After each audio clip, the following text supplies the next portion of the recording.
Obviously, it's been an incredible year. After Nole's first round match, how do you assess where he's at right now?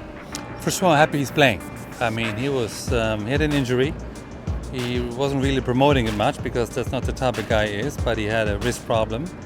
And so it was questionable. But then he had the green light from the doctor. He arrived here in time. He got himself ready. And he played a good first round against a very tricky opponent.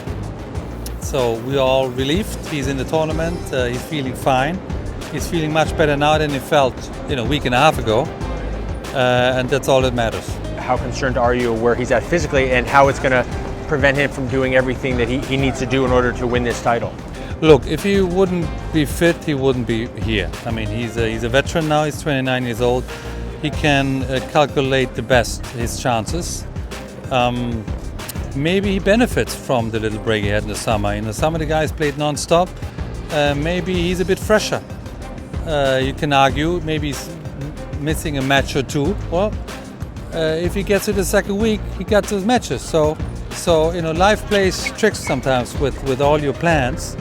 And if he wouldn't believe that he has a chance to win the US Open, he wouldn't be here.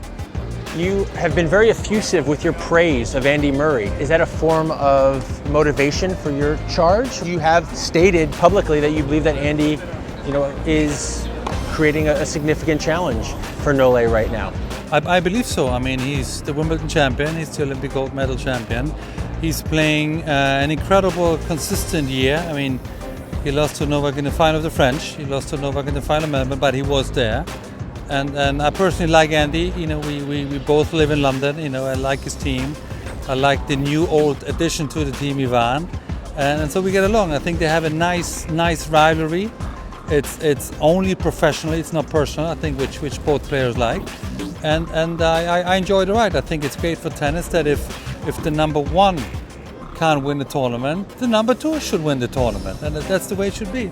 Obviously, if he's healthy, what are the things that you look for in Nole's game that show you that he's ready, that he's capable of winning these tournaments, that he's capable of dominating?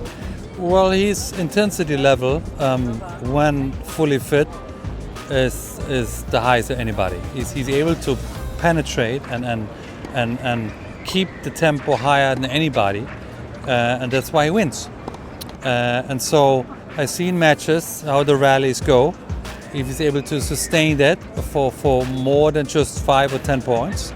And I was happy actually in the fourth set the other night. He played his best tennis.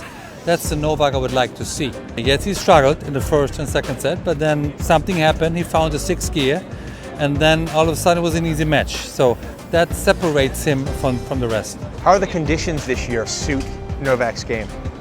I think the USTA here did an unbelievable job with the roof. I mean, when I heard about the roof and I know how big the stadium is, I thought that's an impossibility. But within 18 months, they built probably the most amazing center court, certainly construction-wise. So, and Novak likes that. He likes the big audience. He likes, the noise. He likes the atmosphere, and it's semi-closed.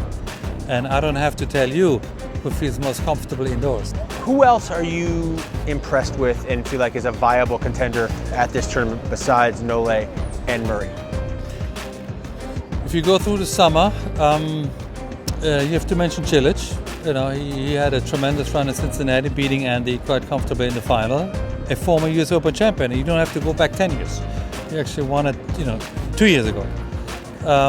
So he comes first to my mind.